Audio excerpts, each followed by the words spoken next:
sound now. Clap. That means that we're live.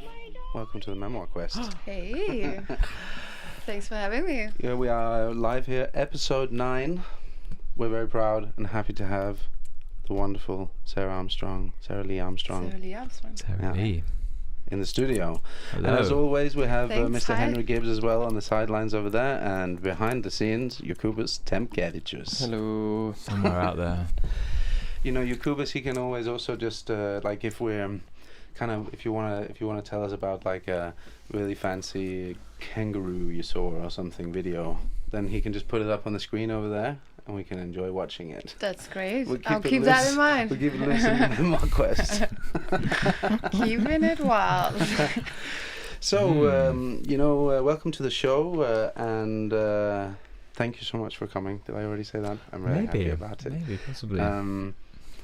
When I first asked you to come here, you said, yes, it has to be after this date because I'm working out, or you're rehearsing, or you were working on something. I had an audition on Sunday. Kind of wish I had really good news about that audition, but no, I applied for... Hey, actually, first of all, I want to say happy solstice, guys. It is happy solstice. Yes. It was a big deal this weekend, wasn't it? I really felt it. Yeah, Quite a it was monumentous beautiful. time. Yeah. You know, there was actually, where we stay at Velsted, there was a couple of, like, I think they were maybe from Russia or Eastern Europe, Europe somewhere, that found a little secret place. I'm pretty sure it was because of the solstice, and started doing some crazy throat singing. Beautiful. So it was really sort of like Beautiful. auspicious, the whole... Okay. She gave it that, yeah. Hey, it was cool. Yeah. Hey! At the end of every phrase. Yeah. I love that. Hey! When you finish the line. Yeah. Do you do something special for the Yeah, solstice? I went to see my good friend. She has a little summer house in Jægerspris, and we call it the Hammer Ranch. And it's basically cowboy themed, and we were in overalls and painting our like hillbilly style. Turned into a really beautiful solstice celebration with drums and shamans singing and jumping over the fire into the new, That's the way. holding hands. So yeah, it was a great little evolution during that day. Nice. Like whiskey hillbilly style and going into more like spiritual Occult vibes. Yeah. Wow, it sounds like an American TV show. Is it a True Blood episode? Do you remember True Blood? True It's all Blood, I about never saw It's all that. about vampire hillbillies. I love that mix. I have to admit it. I love that. I love it you know, too. like before we started, recording, I said I'm from Lolland. You did mention that. It's part of it, being from the Yeah. south and being proud Is of there a that. bit of a hillbilly vibe in the south? More? I On think the so. Flatlands. The The Flatlanders? Flatlands. Yeah. The Flatlanders? Do There's they a have a little bit of a... There's a bunch of Christian peeps down there as well. Kind It's of also the Bible most Belt. hilarious. Faderhuset Fædrehuset. used to be there. I think they're kind of split. So for the people who don't know who Faderhuset is, they were the Christian cult that bought up the anarchist youth house in Copenhagen. When was that? Oh my God. Yeah, in the 90s. When Maybe was they it? bought Okay. it. Was it really the 90s, man? Or I was can't. it? No. We just Okay, think I that don't know. everything. We think everything is the 90s. Yeah, that is we in do. the 90s. That's true. Yeah, because they're the same, right? Yeah, I guess. But Pretty much. that's a crazy story, actually. I don't know if you heard it, Henry. No, and I'd love to Jokubas. hear it, Did you actually. ever experience going to the youth house before? Were you in Copenhagen when that existed? No, it was like on Jagtvej, right at on Nørrebro number 69. There's a big, nothing ever came there again, right? No, it's still just Still like just a a lot. like a lot. Yeah. Yeah, it was a giant house that used to be that was a squat since the 80s, and has just existed since as an all-round anarchistic culture space. Yeah, Right. it was the house where the Women's International fight for their rights was founded there around 100 years ago. Yeah. Amazing. Oh yeah, that's right. Yeah. It was because it Heritage was also before site. that. It was a heritage site. For left-wing engagement. Yeah. Exactly. And then a woman that was the leader of a Christian sect came upon this place, Ruth Eversen, and had a vision that she was to save all of these kids from the devil. Yeah. Right? They're very literal. They were very sort of like, yeah, look at them. They're obviously devil worshippers. They're so crusty Satan. and unwashed. Yeah. They see them all as, they take it very literally, the whole punk vibe. And then they fucking bought it and tore it down. Wow. But the whole point, the most weirdest point of it is, how did they even buy it? Yeah. Because it wasn't for sale, right? It was like that's a deeper conspiracy thing. I Who wish sold I it? could remember all the fucking details of that, because it was something that I can't actually remember a lot from that time now. No. It seems like, but I think it was the council that sold it to them. It was who was the mayor? I think, was it Rid? Maybe it was. Yeah. So weird. Then they just got another house for them, like further out. Yeah. Well, Anyway, I think people should look it up if they really want the detail. It's Sounds like a a very bit of a interesting scandal, really. Yeah. Anyway, she moved to Lolland. They had but now it's split up. My mom just told me recently that they sold the big hotel they have there, and apparently the rumor is they moved to Germany to relocate with all their money and all their fanatic Vibes. Yeah. Oh man. Bless. Intense. Well, that was, and from all of that happened, we talked about that because we were talking about you Yeah, we're running fast doing down cool that things hole. down the rabbit hole. But So easy. So they obviously made a huge mistake and didn't give you the audition. But you worked so hard for weeks. What kind of audition was it? Sorry. I auditioned for the master in fine arts at the Danish performing. Performing school of performing arts. And you know what? I'm really proud of myself for that. And I got the feedback. It was actually genuine. I think I didn't come across as 100% as I would like.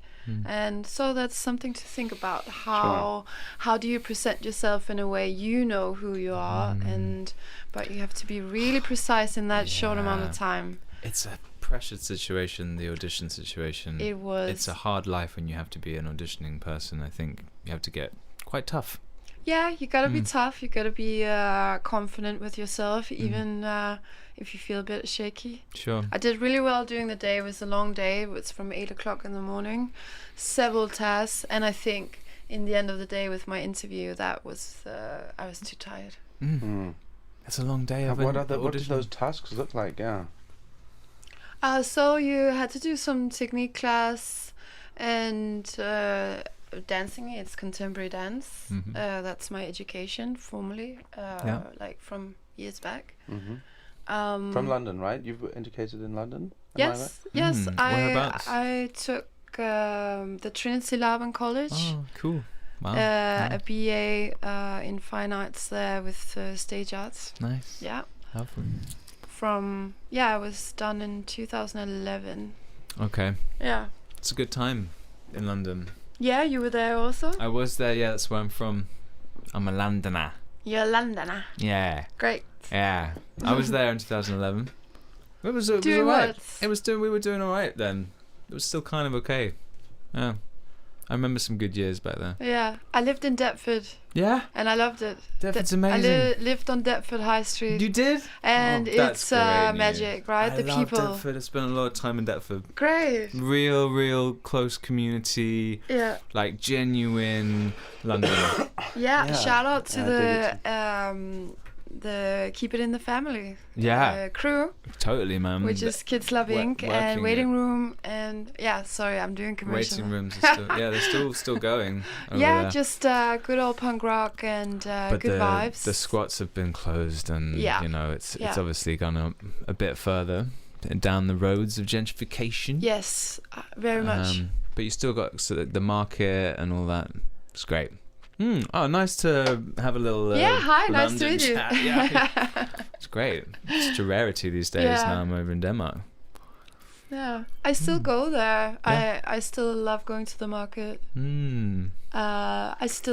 remember me in Bianca's. Okay. They remember my order. Cool. I've been That's only nice. a little bit. You're a real local. Yes, still. It's so nice. Have you been there? Yeah, because I also spent time in Deptford and on the high street there because, well, who was it that I used to visit over there? Not you. Thomas? It was Thomas, yeah. He was living Thomas on Adman.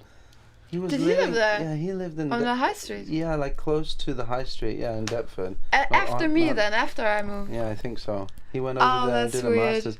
But yeah, he's also been on the podcast, by the way. Yeah. Oh, okay, shout out to Adman. That's super cool, the synchronicity of that. It's nice. That's great. Deptford's high street. I really experienced... That was some of my first experiences with London where I really realised that, oh my God, it's small. I felt like I was in a small village. Yeah, exactly. In Deptford area. Yeah, like that thing of knowing each other, knowing by name, kids walking by, everybody oh, you stop doing that, and or like, oh, Jimmy. You know the local grocery, the son, the generations working in there, and just the name. I don't remember now. I think Boy George wrote in his biography. I have not read it, but I've heard this. Okay.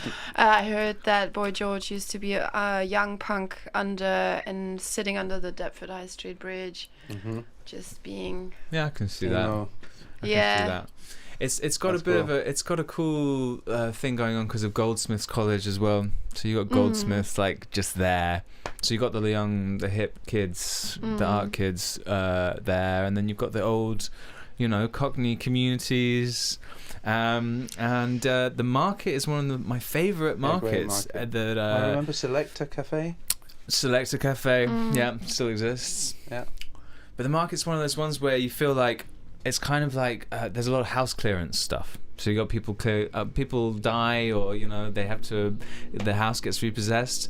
People go in and you get these tables with just so much stuff on, and you're flicking through stuff. You're finding like a CD collection in like a CD flappy case with people's like kitchen mix and like cleaning mix, stuff like that. And you're like, I'm looking through someone's life here. Like it's so strange, and then you kind of feel like. I'm piecing through this person's life. Maybe they just died. There's like a feeling of anthropology. You're going and you're sort of almost looking through human remains and things. It's a cool experience. And of course, you find some crazy little gems sometimes in there. Instruments, funny things. Love those places. Is there anywhere in Copenhagen that you feel like comes close or has a similar vibe? No. No, I feel like no. It's everything is very neat and tidy here, in a different way, the Scandinavian tidiness. Yeah. It has its charm, but you just made me remember, like we would go really hungover to Deptford Market, maybe even still a bit drunk. Yeah. And like in the Saturday morning, and just basically jump into big piles of clothes and try on all the different clothes at the market. Those big, like you get those big containers which you just have to get in to even get through them because it's just so full of clothes. And then maybe at the bottom you'll find one weird like Barbie dress that's like incredible, and you have no idea. And it's like, £1 or 50p or something like that. Okay. Just like yes. Just made my Yeah. There's a lot of extra clothes out there. Yeah, because in the world. People love to give their clothes to charity. Right? The second-hand clothes market is massive. Yeah, I saw a program where there was a guy that had an NGO in Africa, an African guy, I think it was in Ghana, where it was basically about trying to tell the other NGOs, stop sending all your bullshit down here, please. We don't need clothes. We don't need endless containers of clothes. We don't need endless containers of broken computers. Stop sending your bullshit down. An overwhelming amount of Nike t-shirts, where it's like... It's interesting, I wonder... Just the fashion industry seems to really create just... There must be there's a lot of excess there. So much excess. I do wonder if they're like some countries, they receive like these big barrels of clothes, and they think, I'm just going to sell these on. Like they're not going to use them. They're going to be like, enter into the clothes market. Yeah. I've got 2 tons of second-hand clothes here. I'll sell it to you for a little bit. Well, in Cairo, the jacket that I'm actually wearing today is from the second-hand clothes market in Cairo, which is a massive clothes market where most of it is a little bit more expensive than new clothes, because it's all the new clothes is of a lower quality than a lot of the second-hand older clothes. The ones that seem to be lasting longer. Yeah. Yeah, exactly. Yeah. So that's interesting. Yeah. Well, anyway, I guess we have this mentality that they need a lot of clothes because we think we need a lot of clothes. Yeah. Yeah. And it just doesn't really add up in the end. They look so sad. Yeah. Probably because they don't They have need some more clothes. They need some, Yeah. These are the clothes that I don't want. Obviously, clothes can make you happy. We know this, but Yeah. Sure. I found a Skins. loophole. I have my thing that I just one day, because I've spent too many years obsessing about it, that I just started making these suits. Now I just have them in different colors and only wear those.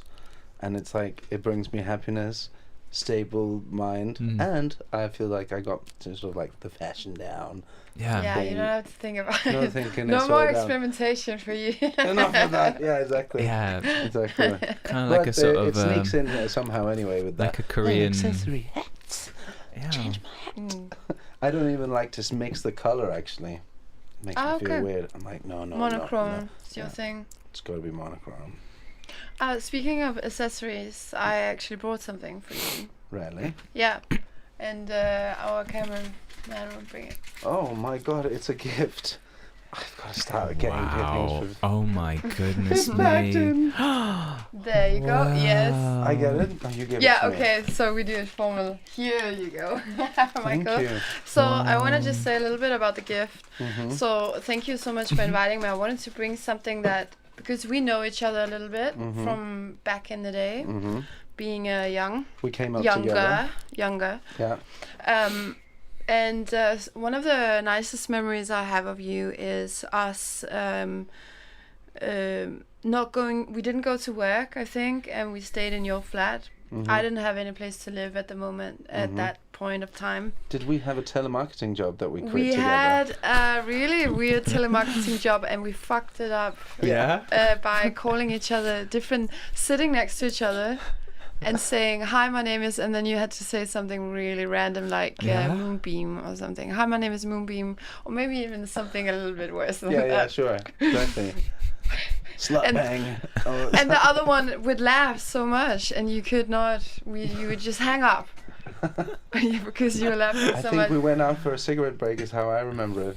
And then we were like, shouldn't we just... We were there only twice or once. I think it was once for a couple of hours, and we fucked it up, and then we went out for a cigarette break, and then we decided Didn't go We back. never come back. Yeah, did we just leave? I don't remember. I think think that we had to get our things. We Yeah. were like, should we go in and quit? Anyway, back to the present. sorry. I don't know if we actually just quit the job or we were not going to the job, but we were lying in the bed at your flat, and you were reading to me Ike Skater. Yeah. So I should not say anymore. Oh my god. So Ike Skater is the lead singer of Steppenwolf, the Danish hippie band. A Steppenwolf Danish. Oh, sorry, Steppeulvene. Oh, okay. Steppenwolf, another band, suddenly and then was there's the having a Danish Steppeulvene. Steppenwolf. Yeah. Okay. Whoa. Brev på vegne. Oh man, that's so Rågum i sweet. solerne. Wow. So here you So have it's all the all the letters letters. Ike ever wrote. And that was what we were reading from. Was it brev? I think we were Tinglin' reading the in. romantic ones, where he's writing. Oh, do you remember what her name was? His girlfriend. Was it anyway, called Letters to a Friend or? but these are all the letters from everything he ever wrote. Letters. He's in Cairo here. Wow, this is an incredible gift. Thank you. You're welcome. You're so welcome. The best. You're the best. That was such a good memory. Just I love when someone reads for you. It's such a way of showing great care and tenderness. I absolutely love reading for people as well. It's such a nice thing. It makes it kind of brings you into this child moment as well. The whole, because if you're lucky enough to have stories read to you when you're a kid, it just kind of like, oh, okay, now I'm just sitting here listening. Yeah, you're really taken care of, and you can just travel into that universe that's read to you. And we should organise those things more. Reading it's had evenings. such a huge impact on my life, actually. Realizing. Well, because of the things that we were reading at that time, you kind of got me to read. Actually, I remember, because I didn't really have a big sort of desire to, or not ability even. And I remember meeting you guys and like my peers, and you guys were reading cool stuff, and it really started a lot for me. Maybe we should say how we met, because that's also fun. I'm very intrigued. I feel like this is a juicy little taster now.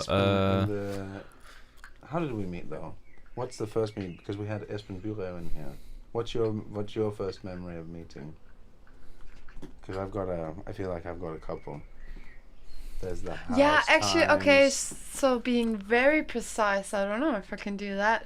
I think I met you in. Was it the house? It was Lyserød Hus. Yeah. Yeah, we were. I just came back from demonstrating in Barcelona. The war of Iraq was just, and we hitchhiked to Barcelona. Was there for some months. Came back into Copenhagen, and met all these young people that were about to squat a house, the Pink House, Lyserød Hus, back in 2002 or 3, I think it was. And you were a part of that. Yep. Yeah, well, I remember that. And I just dumped into a meeting, and then we started squatting that house. Yeah. Then what was it, the meeting in... Assistentskirkegården, where we collected all our phones, put them in a bag, put them away, sat down, had a serious meeting. It was very cool. Funnily enough, we've had Esben Bureau in here, and we've talked where he was also a part of the house, if you remember. Yeah. That was an amazing time. I've often looked back and realized that it's only like it feels to me like we had that place for months and months and months on end, like a long time. It was a lifetime. But it was a few weeks. Yeah. It was actually. It was just we met. So many experiences. It really goes to show how we experience time, right? That it's all about the amount of information that you put into something. It was the point of no return for a lot of us, I think. But I was talked about, from my point of view, I just think it defined a lot. That will to have the power to do something. I also think for me it was very much the theme of home. Finding a home, but also the community, some place to feel at home. In a few weeks you can learn what that can mean to you. So that changed you, that moment. I think so, and obviously it's an ongoing. We change all the time, and home is different now than it was then. But I think I just came from a place where home wasn't necessarily always laughter and ease, and you meet someone, they see you. I felt I met people who like recognized me for the first time, like ever. That's an incredible feeling. To feel seen. All the other outcasts. Wonderful. And we wrote like loads of poetry at that time. Just poetry about being young, and I tried finding some of that poetry. But I didn't actually find it. No, but maybe later I'll send it. Yeah, that would be nice. That would be lovely. Do you play with Michael? I do play with him every day. That's so great, because I can tell you, I think some of the songs you wrote some of that lyric then. Sure. when I listen to music, once in a while there will be like a little line, thematic line, a little thematic line, and I'll remember me and you being at that place at that time. Yeah. Oh, that's cool. Yeah, it's great. That's amazing. Yeah. I'd love to hear some of those original poems. Yeah, me too. I've often thought how, that time, though that there was, sometimes when you look back at your younger self writing poetry and sort of the big feelings and things, there is some stuff that can be sometimes a little bit cringy about reading your thing, right? Totally. Totally. Yeah. But then but if you manage to take yourself away from that thing of sort of recognizing that you were once different or whatever that makes you feel weird, then often it's very clear and beautiful, the poetry of that time. I often think about Rimbaud, he was also this like teenage poet, right? That kind of managed to make a huge indentation. There is a purity and a beauty in lots of that stuff that was created in that time. Yeah, I think for me, I was like, the writing was theatrical, like it was so intense, like, but I feel reading it now, like you said, like I feel love to that former version of myself. Like I would never write stuff like this so over. It's gonna be gushy. Feely. Yeah. I remember it was so something good. like, I'm walking in the streets looking into the bourgeois lives behind the, and they gave me the my CPR-nummer. And I remember just being so, how can they give me a number? I'm a human, but I love that little... but that shit is amazing. But imagine that then 100 years down the line, right? And we're all dead and gone, or 200 years, and then there's just this little real snippet of the year 2000 and something from an artist that expressed a sort of another version of the thing. Like it all has value and but it's all about I can only read it when I really take myself out of it, and I try to actually read it as if I was reading another person. Yeah, you have to, so that you don't feel this like whole but the time portal that gets created with those words, because it's gonna access a part of you that you put into it. It's for you, it's just gonna be recognizable so easily. So when you go into those old poems and see that self, I've done it before and just been like, I don't recognize that person sometimes. Like I don't recognize that. Some of those versions have been buried completely from my memory. So it's a surprise as well. But for sure, it's an amazing thing. Time warps, little portals you can go into. Love it. Yeah, and even though we change, and that's great, we have to evolve and just to keep alive and breathing, I think. Interesting. But yeah, just sending that love to that little part of you. Yeah, totally. picking it up, bringing it back with. Making music, but I think, creating things has actually been more, my experience now is that at the end, I tend to lose sight of, I stopped understanding what it was that I created. I was in it, and I've gone into post-processing, and it just drifts away, and I kind of get this feeling of, it's worthless. All of this, it doesn't matter. But then a year later, then I stopped listening to my own thing, right? A year or two later, and then I often love it. I often then can see it. It's so there is also just such a hard thing of, you needed to see it from a distance. Have to see it from a distance. So the process of when you can't see it anymore because either it's too far away or just too much up in your eyes, you really have to take this leap of faith. Yeah. Where you're like, okay, I can't see it anymore. I am now blind. But I trust myself for the last 3 months that I've been working on this. Yeah. So here you go, out into the. What I'm thinking about when you say that, I like because you're not judgmental about it. Like you're leaning into just being with the work. You're leaning into your training. Mm-hmm. So that I think is quite great. Yeah. Just being able to be in it, let it go, and then see it from a distance, and then it's already done. And still not be like so harsh in that.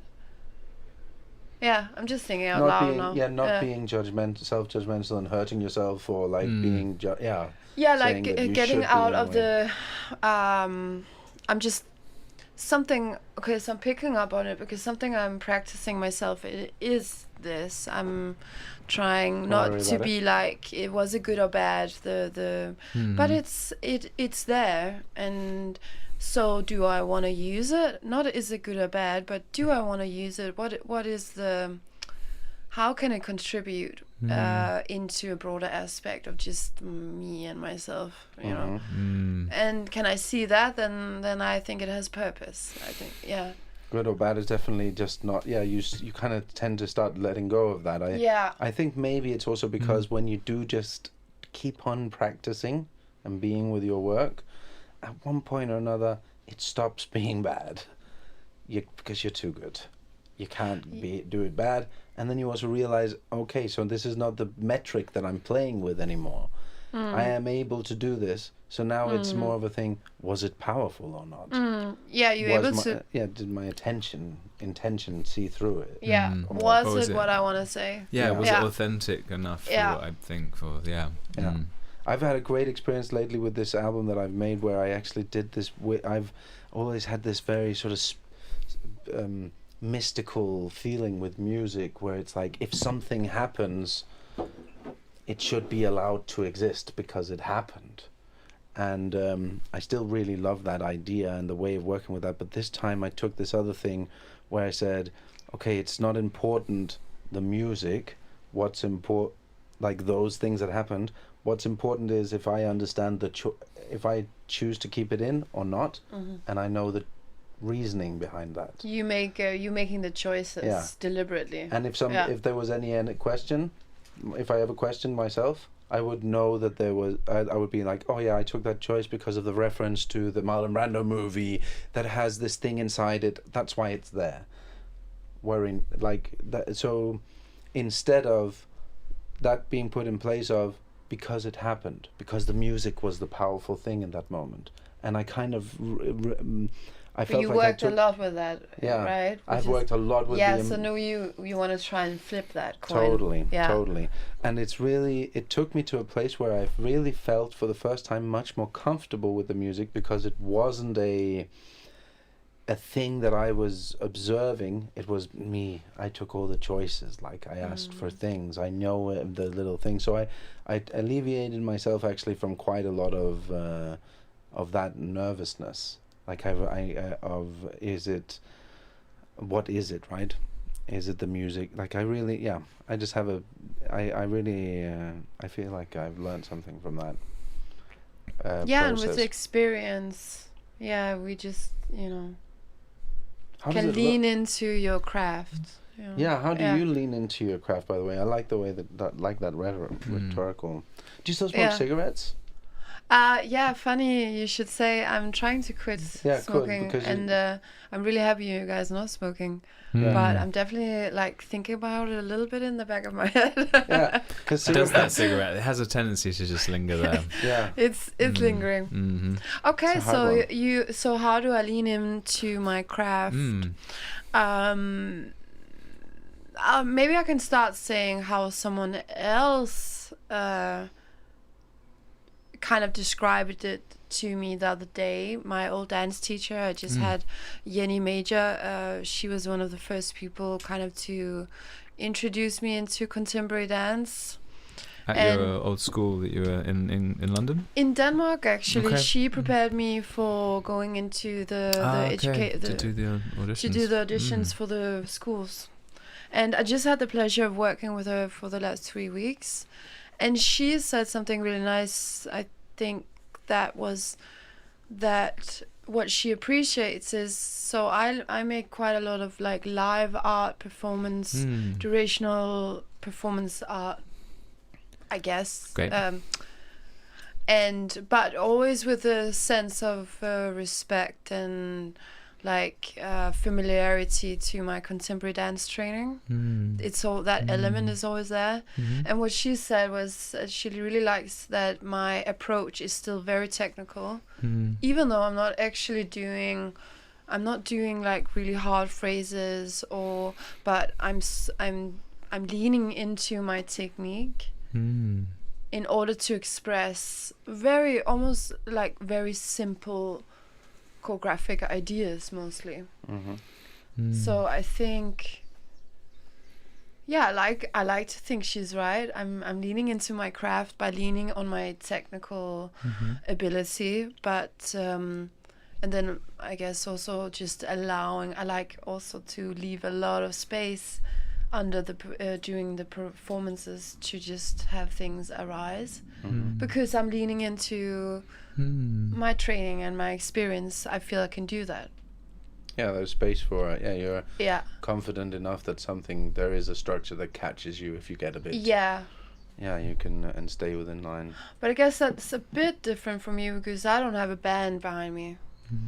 I can ride a little bit more solo, I guess. Yeah. But I feel like when I've been keeping up with your stuff that you're doing, that you do things, there's often also other people around, no? Yeah, that's true, actually. It's funny how I think that's very much how I see myself, as someone solo, but I do actually do a lot of collaborations, just not so much with other dancers. Not because I don't want to. It's just, I think, I'm just so attracted to artists in all shape. You know, I'm not really deliberate saying I want to only work with dancers. You want it to be expansive. And if we're interested in the same thing, I don't really care what kind of artist you are. We can approach it together. Yeah, that's been my philosophy around it, I guess. Yeah. How did it actually start for you? Because there was the whole. How did you get into dancing, and when did you first take the step into taking the bachelor and things like that?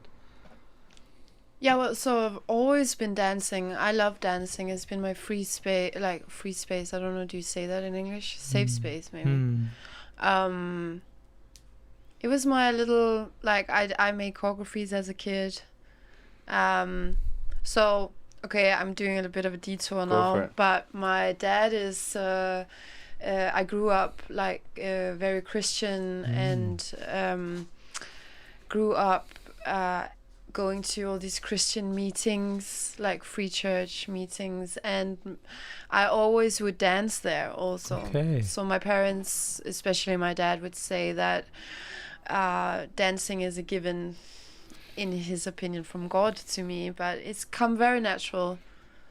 And we had all our punk kind of vibe, and I think then after that I thought, so what should I do with my life? And I asked my really two good friends, sisters Lise and Mette, around that time, and I said, should I can start my HF, do my what do you call it in English? Just some kind of college exam. Yeah. Or I can go and do this dance course. Actually cost a bit of money, but my mom will give me the money instead of a driver's license. So I'm just kind of winging it. Yeah. And they were they still tell me, oh God, we were so nervous when you did the dance thing, but we're so happy you didn't actually listen to us, because they said, go do the college. And they are so thankful I did not listen to them then. They are one of my biggest. They always support me so much. Cool. Fantastic. Then you moved to London. Then I moved to London. Big bad city. Yeah, I was in Berlin actually 1 year before dancing, and then I moved to London dancing. And I've always had this, I've been dancing intensely. I could dance 10 hours a day, but in the weekend I would find a concert. I would listen to Holy Diver, drink some beers. I've always had that punk. Yeah. It's always stayed, and it's not just about drinking or listening to punk. It was with me in my art also. Yeah, sure. Yeah.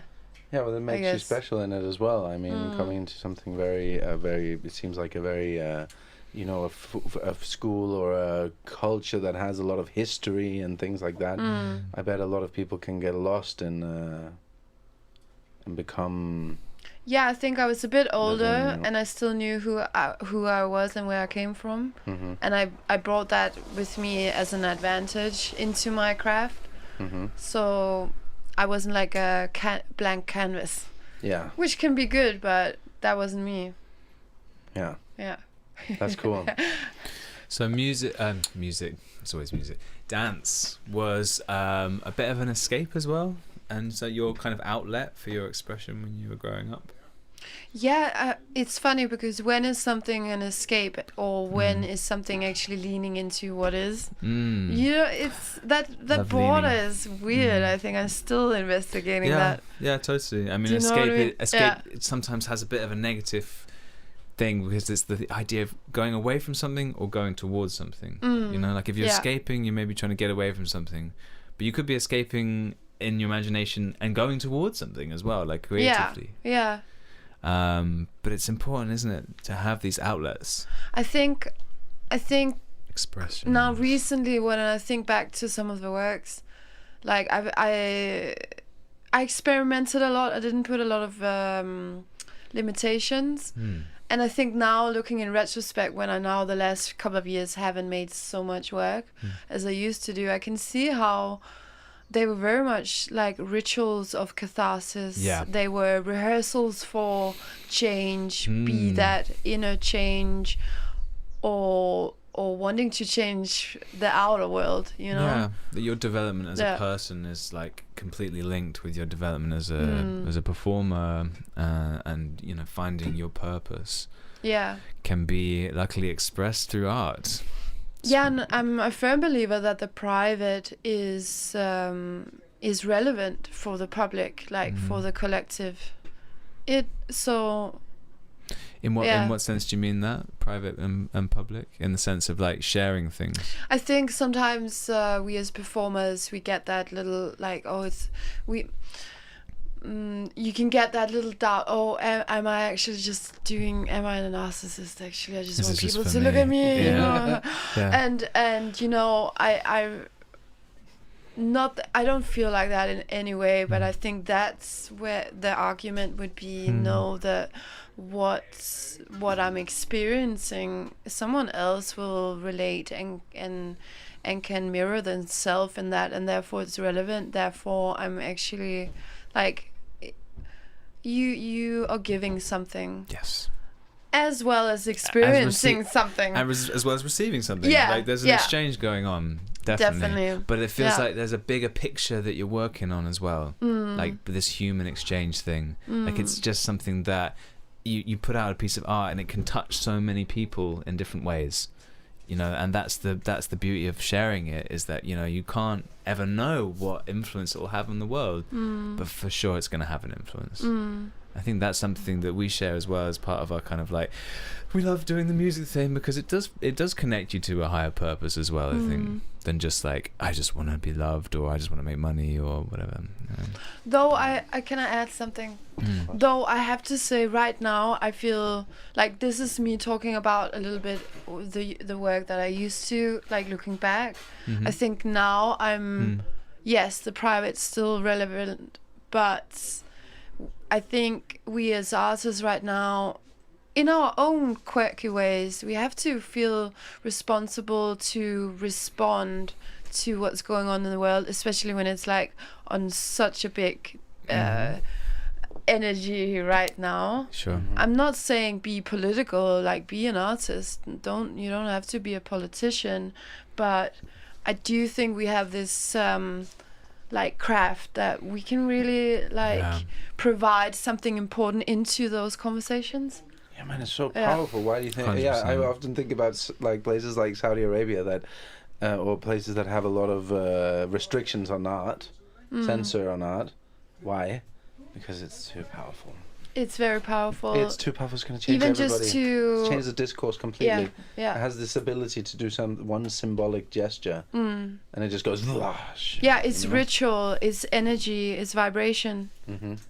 Yeah. For real. I really like this. I understand this terminology that you're using, private versus the pub. What did you say? The public deserves the private, or that the private is relevant for the collective kind of consciousness. Or man, that's a great way of setting something that I feel like is a hard, because when you write out now, working with poetry, working with songwriting and things, is that sometimes you gotta say things in the me format. Even though that I often really try my best to avoid yous and me's and things like that in my lyrics anyway, but when I do, I remind myself it's not about me. I'm writing a song for somebody else to sing. It's like, that's why you can make a song where it's like, I'm the best. It's the best day ever. I'm feeling good today. I'm feeling good today. Or whatever, because what you're doing is you're providing also you're providing the ability to express that to people that might not have it, right? We Are the Champions, for example. What a great song. Anyway, but it's like this. It's like you provide. I often battle with what service am I providing, of which I'm so happy and inspired by the complexity of human societies around the world, and everybody doing their part, and incredible, powerful people. And that was my inspiration to do it. I wanted to be be a powerful person that moved the world. I wanted to be a part of it and change myself and have revelations and all that. And I decided music was the vessel. And sometimes I'm a bit like, oh man, is it the most powerful thing, or did I do it right? But I know I'm like, sometimes you of course you get disillusioned. Like, am I doing this, or am I just a giant narcissist that's just doing it so everybody can hear me sing good? Well, I guess we all different. Not everyone can. For sure. Like, if you get some happiness and gratification, it makes you feel good when people go, sure, that's just I like that. Syndrome. Yeah, it's an imposter syndrome, but it's also like we have to acknowledge that we do like that. It's okay and it's fine. There's no guilt. There should be no guilt around the fact that somebody who enjoys your work gives you a self-satisfaction and validation. So it's not the only you thing. made me think about that thing, like capitalism wants us to always contribute. We should go to work. We should always be working and doing, and I think when I've seen you play music, I've seen you being you and that is something quite amazing in a world that is going against that. I feel that's something I can sometimes try and tap in with my own work. Like I sometimes do really slow and for some maybe very boring work, but I want to provide like a moving monument of just being, where you can just be. Sure. So yeah, I don't know. I'm just elaborating. It's a nice feeling, this moving monument. Like that. Yeah, man, you got away with words. You're really cool. We talk a lot about this being thing here on this podcast. Actually, it's been a subject that's come up a lot because of the situations with the corona, and this question of what would it be like if we didn't were out just pushing it, having to go out and be productive, as you say, like all the time. And this little moment that crept into a lot of people's lives where they had to sit and be and kind of take it in a bit. And I really hope that can be something that has a legacy in people. And we don't know yet what kind of effect it has, but already, there's in New Zealand, for instance, talking about reducing the working week to 4 days, and these kind of like humanitarian angles that can be born into politics and things like that. I'm got a little bit of hope for that. But it's something that as a society we don't allow a lot of, just being, or don't get educated as well in. I'm still interested in that thing of the 90% less. We had a guest on last week that has a little news channel, and he told us that 90% less early births happened during Corona. Mm, Fell by yeah. 90%. Yeah, thanks for mentioning that. 90%. It's because people weren't stressed. That's what you believe, eh? Yeah. That's your go-to. That's yeah. my go-to. That's what a lot of. That's what I've seen births happen like that with people trying to, like strong, independent women. They want to do, bless, but get stressed out. getting stressed out. Of course, man, because the world is stressing us out. But going on that's exactly the what train our man there, and going to work and Yeah, he was on that. I could also imagine that if the world is dangerous, the human being has a possibility to be like, no, you just stay in the oven a little bit longer. Don't worry, it's dangerous out here, or something. But Dennis also went, just as you and Henry as well went to, yeah, man, it must be the stress, because it did alleviate. It must have really made us feel, wow, society has a huge pressure on us. And when we took away everything, and all you had to do was, go to the shop and stand in that line, people had a pretty good experience. A lot in the places when everybody wasn't dying. Can I add something? Yeah. So I'm thinking now already. So I spent like nearly a month alone in my flat. In the beginning, I didn't even dare to go out anyway. And so I'm thinking about, because I was actually a bit stressed to being with myself. Like, it is. So, but it's a different kind of stress we're talking about that is not. Yeah. Yeah. I think in the late stages of pregnancy stress, where like you just want to be like, I'll do what I want kind of thing, like, and then the society goes, yes, you don't have to go anywhere or do anything, you just be there and we'll bring you things and it's cool. Then that's a good, maybe a stress alleviating. But for the person that is like used to just being bam bam bam bam bam, doing things all the time, constant activity, to then be like, I have to be still. But I love it, like being with yourself. Some people, that's stressful. Like being with yourself, it's you have good days, you have a lot of easy days, hard days. Sure. And I was just and I'm not the only one, I'm sure. No, absolutely. It was being with yourself in a different way. Like I enjoy my company, but sometimes you're also like, fucking just get out of my head. It's gonna push you. Shut up already. It's gonna push you. Actually, that's then it can also push you to make better systems inside yourself, or that kind of thing. It becomes kind of like grinding at World of Warcraft. Okay, what? Grinder? What? Grinding on Grindr.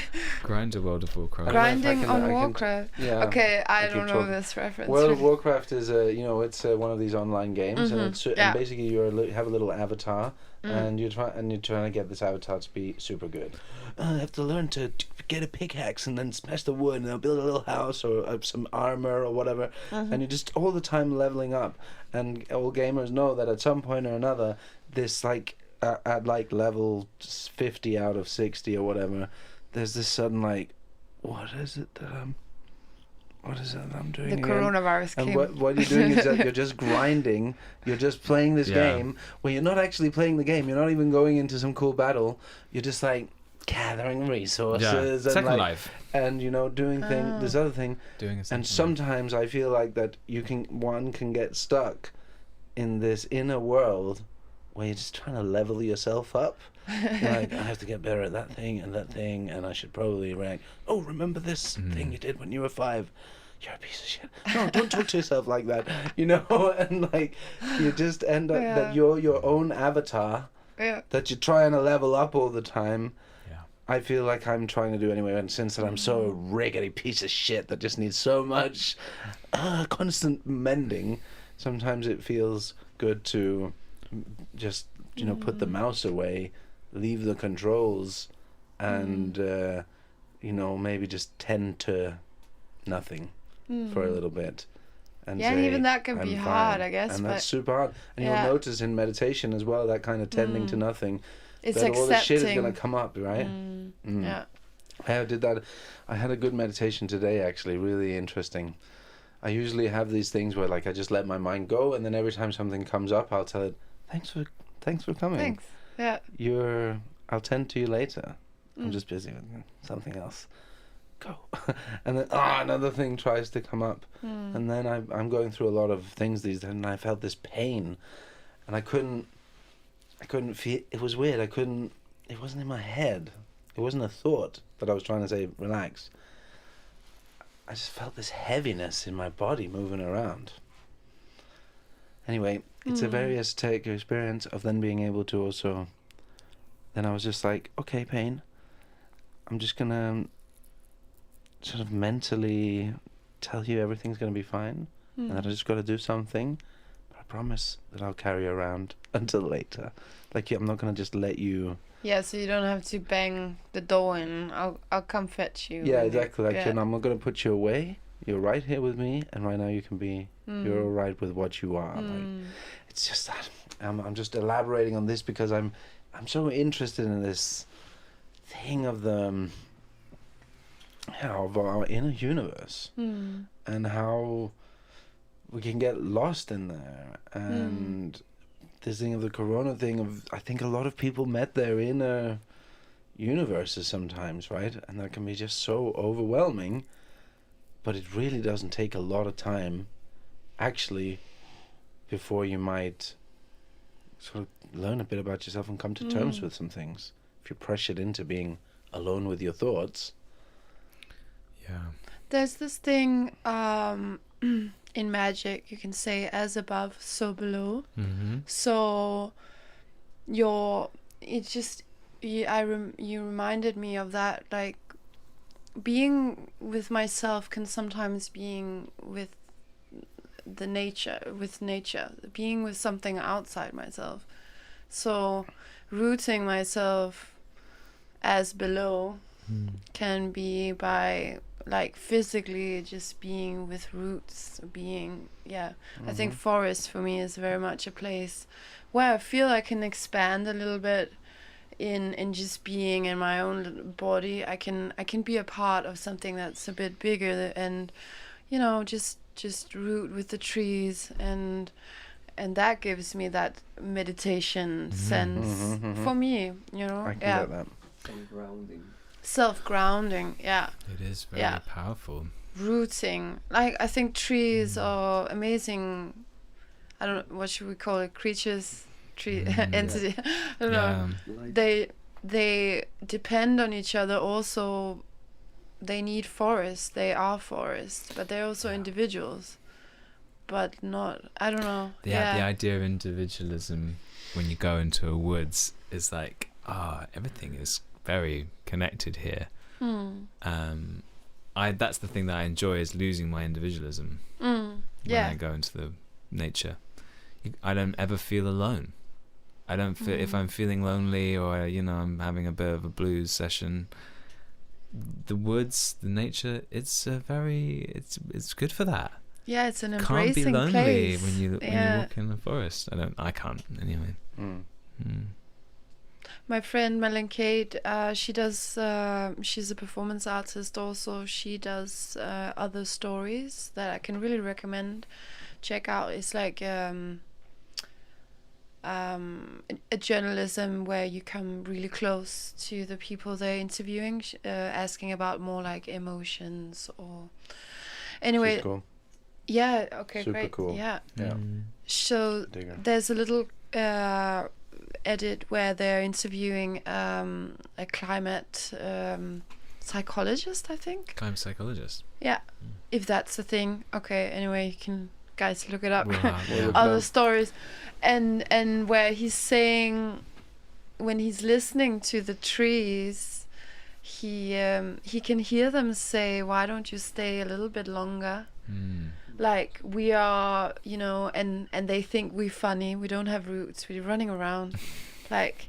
How do you live without roots? Yeah, how do you live without roots? And why don't you stay just a little bit longer? Why are you always in such a hurry? That's a nice one. Their time span is so different from ours, and we just little I love thinking about that when you are there with them, that you can speak with them in a language we definitely don't know the language to, but intuitively we do. Sure. Yeah. Man, I'm a massive tree hugger. Like I am literally a massive tree hugger. Like, I'm all about that.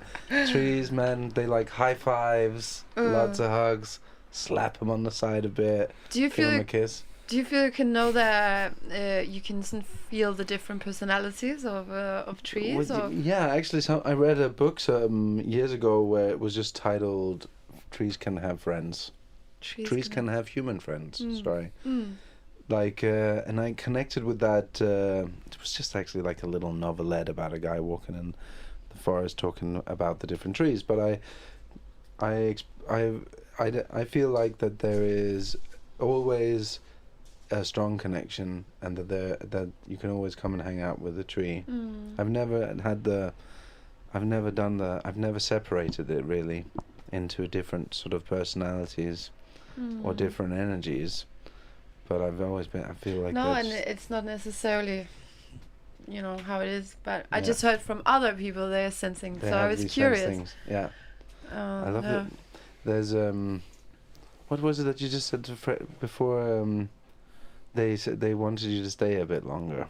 That's cute. It reminded me also of elephants. There's this wonderful. They did this scan. Brought a big brain scanner, and when the elephants see humans, their empathy sort of cuteness thing in the brain goes off, because they're just like, look how cute they are. Yeah. Squishy two-legged thing. That's I love that they think we're cute. Yeah, that is. And we take advantage of that. We totally take advantage of it. Yeah, imagine if trees are like actually also just laughing a bit. There's so much new research on the trees now, though. It's all going crazy. There's so many things that still our ability to observe things is just getting so much better. And I love that these more esoteric ideas that used to be so like, a forest is connected, trees talk to each other, they have complex long cycles that they go through, and now they're starting to arise. We've been observing them for long enough that we can start to see,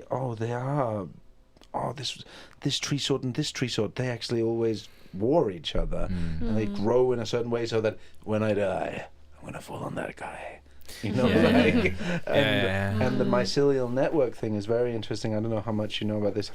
There's a guy called Paul Stamets. He's like a mushroom superstar in America. It's like fungi helping they're like what's it called? Interspecies. Are you talking about that the mycelial network is the network in between all different, like that lays as a one cell net that allows all interspecies things to communicate with each other, while also collecting foliage, while it also is also a rotting thing. It has a thing. Very important. And now there's simple ways it seems where they intercept information being sent around the forest through radioactive, through like doing something over here, and then such a simple experiment with putting a plastic bag tight around and then checking the air, taking that air, and then they can see that it's when this thing happens over here, these trees over here start sending out all kinds of signals. How are they getting those signals? And also there's a very interesting one in Africa about trees that do population control on the deer, on the antelope. But I think it's really interested with the science, but sometimes I also feel like, well, if you just spend a bit of time in the forest and open up, I feel like almost like your senses to it. You get a lot of answers too. Well, I mean, like I'm not saying just do one or the other, but totally. Sure. I think if you look at like indigenous cultures that have lived in nature for hundreds and thousands of years, a lot of their wisdom will be saying things that now science would be like, yeah, that's true. All the trees talk to each other. And someone in indigenous generations, they knew already. How is it they knew that stuff? How did they work it out without the same sort of scientific methods and things like that? It's a white man who needs to. We have our scientific model of making sure it's true or not. But sorry, I'm just going to quickly interject there. Science is not a white thing.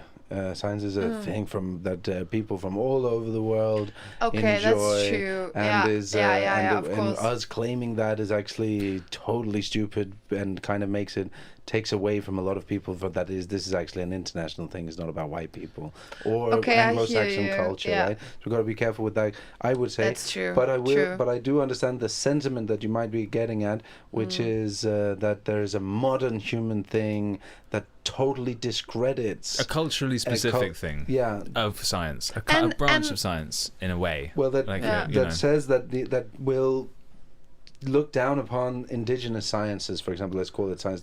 Science is just a word of how you have said that something does this when I do this, or like we don't have to use that word science there, but yeah, just saying. And no, then there science is it's I guess it once was predominantly white, and therefore we say it, but you're so right, of course it's not. Yeah. Well, science comes from way before even white comes. Like a lot of scientific words that we use now comes from Turkey and Ottomans. Ottoman Empire. A lot of that Chinese empires. And the science, it's just, I feel that there's a way of using word science people have a lot of meanings in it. Science. Yeah. But what like science world is a scientific approach to a problem, which is you'll study step by step and explain step by step, and it's a scientific approach, and we used it since we started using stones. So it's just a way of dealing with things, and depending of where you come from and how you look at it, then you tend to lean towards some directions and extremes and all other. I think I like the word indigenous sciences, for example, which is like the way that people figure out in indigenous societies how to deal with things, which often are extremely superior, fantastic ways of dealing with the issues that they have with them, often totally discredited by a modern scientific approach, which is an issue. Because then they're not able. There's still this like head-to-head, not learning from each other, and then the reason that we're talking about, I think that the white thing comes up is because that in modern era history, the Anglo-Saxon Western world just tried to take over the entire globe. We equal it with the people writing the books. Yeah. And I know so.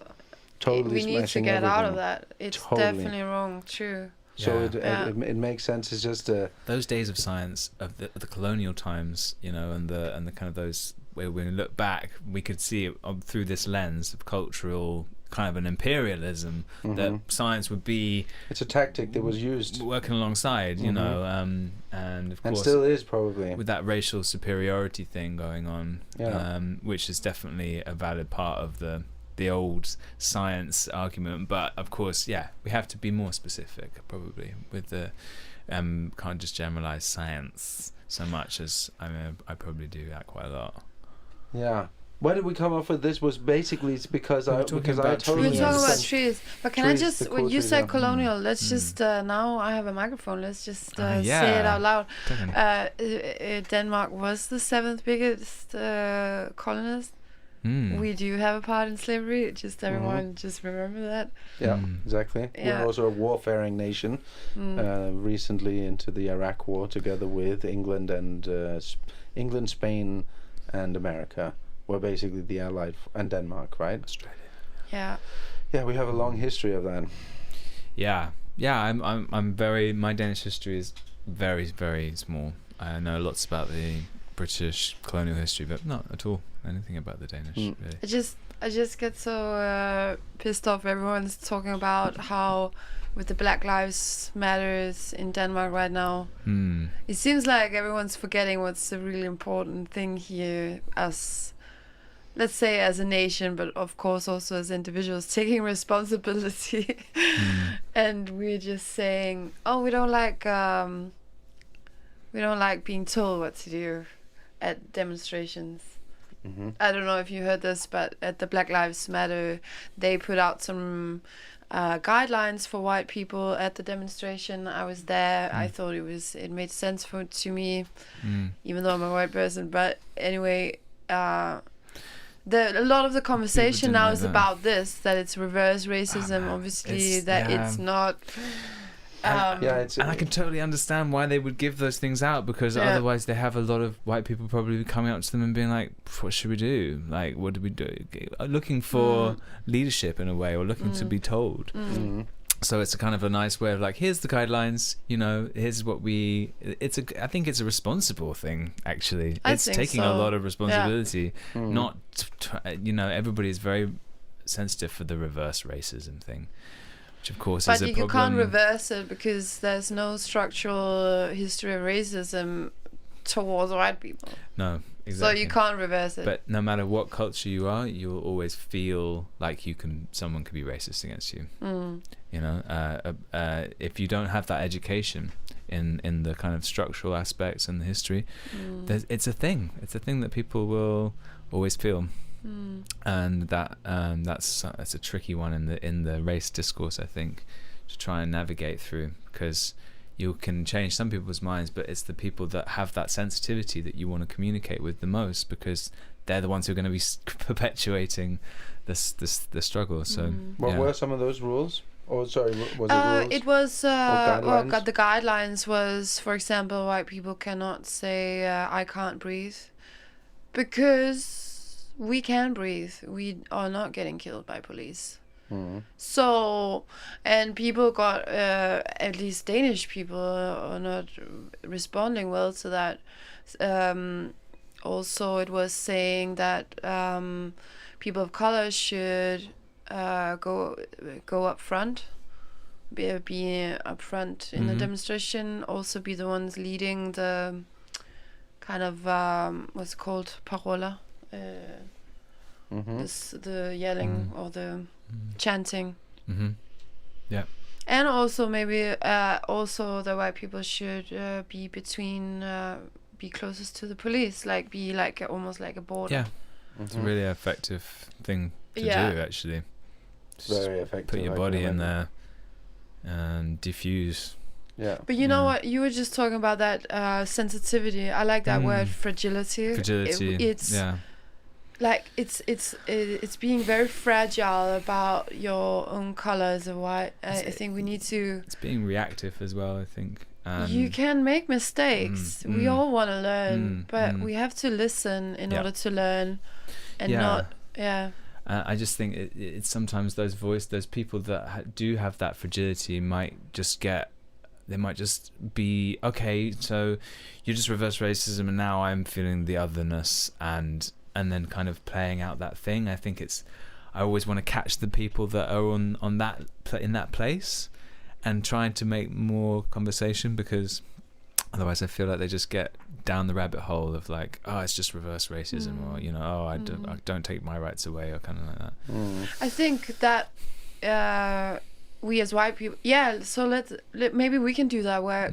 I think as totally our responsibility. People a person of color, like 100% our responsibility. I really understand they don't want to use that energy over and over and over again. They also just are experiencing and changing, so maybe that's work for us more. But there haven't been a huge amount of demonstrations in Denmark. Well, there were two, and they were massive compared to what usually. No, they were big, but I mean, it's not something that's necessary as much in the cultural zeitgeist, or I don't know. I don't know either. I think it's in all of in our awareness. Yeah. But I don't know. I feel somehow like I want this mic to be someone that knows much more about this than me. Oh yeah, sure. I mean, so I know that feeling. I want to be super amazing political, just smash all the things out there. But it's cool to just talk as well, because we're just laymen about things, and these are all things that have influx on our lives, right? Yeah. Totally. I think there's a lot of good for anybody that does feel like they want to learn more, know more. I think now has been the best time ever for there being an openness of resources, information, reading information, stuff. Like, it's all out there, basically. And we can do that work if we can do that work. We should do that work. And I want to remind everybody that YouTube, that you should be nervous about. You should be aware that you have a super robot staring at your brain when you search on YouTube. trying to get you to stay and watch. So if you really want to learn something, try and fuck up your algorithm a little bit. Search for the thing you wouldn't. The search for the thing you wouldn't want to know. Like, what do the police look like at the Black Lives Matter thing or something like that? And then you're gonna learn, and you White Lives Matter. White Lives Matter. Something like that. Well, you're gonna get a lot of K-pop now. Yeah. No. No, Don't go and check out No, it's because that your YouTube algorithm is constantly keeping you in only the information that it thinks that you already want to watch, which creates a worldview of a lot of information that you then just implicitly just trust, because that's what happens to me anyway. So it means if you just check out a little bit the other things, then your algorithm breaks a bit and you get a more nuanced and better informational portal, and you find things that are more not just representing either the right agenda or the left agenda, or Black Lives Matter or White Lives Matter. You might find less sensational but higher informative Black Lives Matter people, for example, that talk to you about that, instead of YouTube just trying to show you when a cop or when something bad or this bullshit. For example, this stuff that you're just talking about now suddenly everybody's talking about why should the Black Lives Matter people, why are these rules here to reverse racism, right? But then there is just this, the algorithms close us up, and we have this ability to go in and break them a little bit by searching the other people's opinions, which then lets some of the less sensational and better information. I feel like saying don't use YouTube as your truth. Go and find actually good theorists. Yeah, that's the end goal. That's the really important Go thing. find some people that really are educated or really people, experiencing. Totally. Don't trust maybe YouTube. Maybe even better advice, but I just know that people do it anyway, right? Yeah. They just want to go and see the thing because it's up there, and that people. This is something that I'm like evangelizing a bit. This is a subject that we've been interested in recently, about how people get because there's an amazing podcast series going on at the moment, which is all about how the radicalization of people through the internet. And through these rabbit holes in YouTube and things like that, and through the echo chambers, and through only getting one side of information or something like that, and just how it feels like things are so polarized in our discourse, in our politics, and a lot of society. They are, for sure, in the UK at the moment. It's crazy polarization, and I know Michael is really interested in trying to, how do we get across this gap? Because for sure we need to. For sure, like the challenges that we face as humans, we need some togetherness to achieve them. So like, how do we do that? And like, what is it, the things that are maybe exponentially creating more polarity that we can try and change? And just this YouTube thing of like, okay, you only see the things you want to see, and is one of those things that is good to try and agitate a little bit, I think. There's a lot to learn out there about that. I think that people need my friend Emil called that maybe you also know from the. Do you remember Emil? He's a rapper in Swartstu. He's got a way with words, but he just said to me, he was discussing it with somebody, and somebody said, White Lives Matter too, or something like that, and he was like, yeah, of course they do, but right now, Black lives don't matter. Like the problem, all lives matter when White lives matter when all lives matter. And so you have to say Black Lives Matter. Yeah, because they're you have to say that. Yeah. There's, otherwise we wouldn't be saying it. It's because that they are obviously getting. It's a different scenario. It's a sensitivity. I think it's actually awakened a lot of people here in Denmark as well. People, even I've heard stories of people that weren't. Maybe people that are quite sort of like sheltered from this kind of thing, actually, growing up as a brown or black person and or an immigrant, and maybe actually not really noticing this. And then I know. So yes, you think there's people of color in this country not noticing the racism going on? I think that you can. Okay. I think that you can live. I don't think that, but definitely. Okay. Well, it's because somebody just told me about that situation. That's why I'm setting up like that. sheltered from that situation, not living in a born in Denmark, born in Denmark and living out in the countryside and being maybe a adopted person or something like that, and not having this realization of what was it that was going on, you know. That's what I'm hoping then you're right, but I think mostly we're talking about white people that have been sheltered for the racism going on. Yeah. Sure. Not maybe understanding. I mean, like, nobody noticing or telling them that this is what is actually going on. So this is a better way of saying it. It's the thing of that you're growing up here, you're adopted into this here. You realize a world around you, but you don't necessarily realize that there's another option than how it is, than the reality that you're living in. So you don't realize that you're in any kind of, that there has been this racism around you. You're sheltered from it somehow because of your lack of information. And then when you realize people are giving when these kind of things come up, these kids and things are realizing, oh my God, this is what's happening to me. This is why I'm getting pissed off with that person. This is why I'm being treated in that way there. Yeah. I thought it was just because Anas thinks I'm an idiot, right? Or something like that. Oh, it's because he's a fucking racist, you know? It's because he treats me differently because I'm black. Or I feel that would be like maybe one, like, I don't know. I feel like that's such for me, I feel like that would be an exception not worth bringing up in that big conversation, if you know what I mean. Maybe. But Tell me about it. I don't want to be rude. You're not rude. I kind of feel like I want to talk about something else. Okay.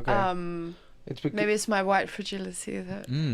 It's understandable, and I think it is good for us to be able to talk and then feel like we can make mistakes. Yes, that we're fallible. Definitely. That we can make mistakes, but the intentions are the main thing. And like what I'm trying to get at with it is also just that it's like we're learning a lot from this, and that a lot of people are being able to being activated. Yes. Because that there are people talking their causes. Yeah, but I want people to listen to people of color and not necessarily my opinion on it. If you know what I mean. Yeah. Sure, but that's what this is the story that I'm telling. I think people of color experiencing other people of color doing something, and therefore like that activism, inspiring and making people also understand what kind of situation that they're in through the activism of the people in the Black Lives Matter, like giving them a platform to join in, and definitely. The communion, I think, going on at the moment, and the allyship as us as white people that we can provide, I just think, yes, it's definitely important to talk about right now, I think. But it's also about understanding with the media, who are we giving time? Who are we giving that focus? Absolutely, I what agree voices? with you. Like, absolutely, I'm with you on that for sure. But it's just to say that it's also good for us just to be able to naturally talk about it, because we have a feeling that we want to express, just for us as well. But I'm with you on that, Sarah. Definitely. Got to use our platforms in the right way that we can do the best. Yeah. Water break. Cheers. Okay, let's just wrap up the Black Lives Matter thing, if you don't mind. I just wanted to wrap it up on a thought that I just had on it, because I have this thing where it's a little distasteful sometimes for me anyway to constantly talk about that thing. While there are a lot of people that are out there actually doing real activistic work and things like that, and sometimes it is just not so like. I had my takeaway from this is actually that I really would like to search for a lot more activists that are in that, and get my information from there. So I kind of want to tell people, don't get your information about Black Lives Matter from here. Or you should get it from a bunch of black or brown people, instead of go to the source of those places if you're interested in getting information about it, because that's where the things that they've got it down. Educate yourself with people who are really involved and know what they're talking about. Mm-hmm. Yeah. Totally. And do the work. Yes. Boomerang. That made me feel good. I felt like I gotta put we can move on now. Can I just ask you there is this thing that I'm interested in just with your work, and how does it look now that you were going up to this audition, for example? How does it work? I'm interested straight up, like in the everyday work of a dancer that goes to a studio. You know, I know how it looks for a musician. What does it look like for a dancer? Like, what does that entail? I'm gonna be a bit cheeky and answer something else, because the audition is like, it never happens. I hardly ever audition for anything. Okay. So I would rather answer what is my daily life. Yeah, what does training working look towards? like? Yeah. So obviously it's very different depending on what kind of dancer or person you are, what your interests are. But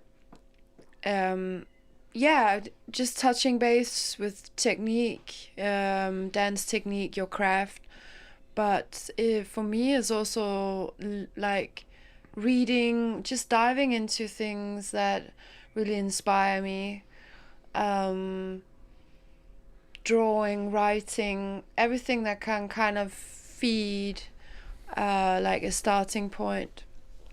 But I think when you have that starting point or something you want to be working with, it's about committing yourself to really investigate that thoroughly. I like doing that, at least. Could you give me an example of that? How does that look? Like, how does an investigation period look, and then you translate it into shape and form, like? I would do a lot of improvisation. I would give myself an improvisational task mostly, and sometimes I would build a structure around that. So the work would be an improvisational within a structure. Other times I will extract and kind of distill that improvisation into an actual set choreography. I do that very rarely, but I will mostly.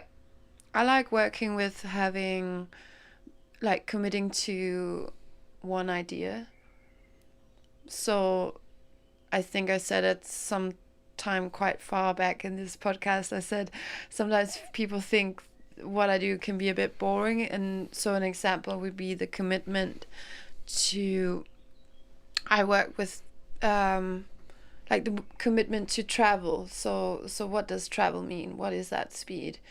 So I did one small movement for like really long time. So what happens in that travel is, as soon as like your body and gravity will still be a part of that. So my commitment to just going very, very slow from standing down to the ground actually holds a lot of drama, but it's not something that I'm acting. It's my body meeting gravity. For example, like when you as you roll down, the thighs holding your weight is gonna create like it's immense strength, commitment to staying in that moment and doing that, traveling down, So I like the commitment to a simple idea that then creates something that's quite intense. But it's not something that I thought about. It just happened in the commitment to it. I don't know if I actually answered your question. No, I get it. Yeah. But it's like what you're explaining to me is also kind of like what sounds like part of your process of finding and mining ideas is very much by doing, it seems, and just committing to a certain committing to doing way. Yeah. That reminds me actually of another quote that I've actually said a couple of times in the podcast as well that I love. I have this band called Stylish Nonsense. Shout out to them. Go and check them out. They're from Thailand. They're an amazing band. I interviewed them once, and one of them is quite sort of like soft-spoken, doesn't necessarily say so much, but seems to be the brains behind the operation or something. Now I'm saying a lot of things. Don't worry about it, stylish nonsense. But I asked him about what's the creative process for you. How do you get there? And then just silence for a while, and he said, well, there's just two things. Doing, not doing. Yeah, doing and being. Yeah. Yeah. That's so true. I love that. Kind of explaining it in a way of that thing, and I really identify a lot with that as well. Am I working on it? Is it a part of, or am I not? Like, and doing, that will bring you to some place. Right? And like, and actually just doing the work. Yeah, because I don't think it's necessarily true, but sometimes I think the opposite of doing with the body is thinking, right? I know it's not really true, but yeah, so sometimes it's about getting there by just doing something with your body, moving. Yeah. Do you see Or yourself maybe not actually moving. mostly as a choreographer? It kind of sounds in a way when you're explaining this that you're actually a creative. I see myself, creator. I think, more as a choreographer. Like, obviously, yeah, I'm also in it.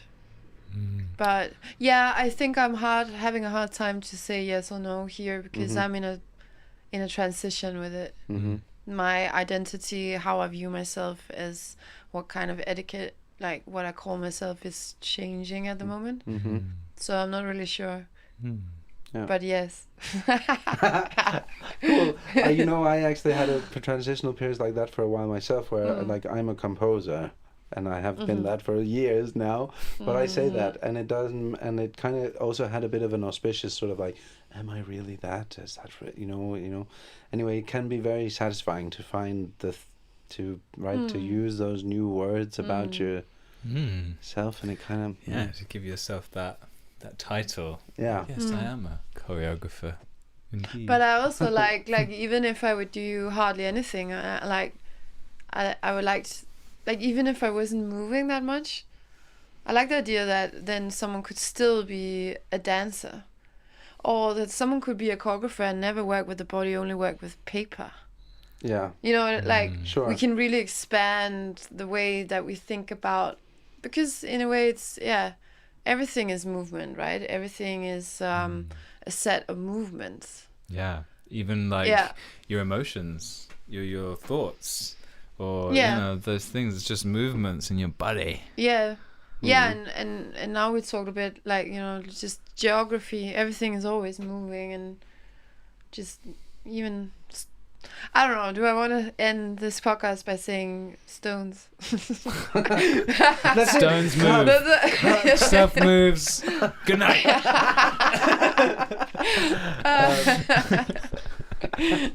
I think that was the perfect ending. Yes. Nobody understood exactly. We kind of know what it was. Yes. Maybe we should say it all together. Stones. 3, 2, 1. Stones. Yeah.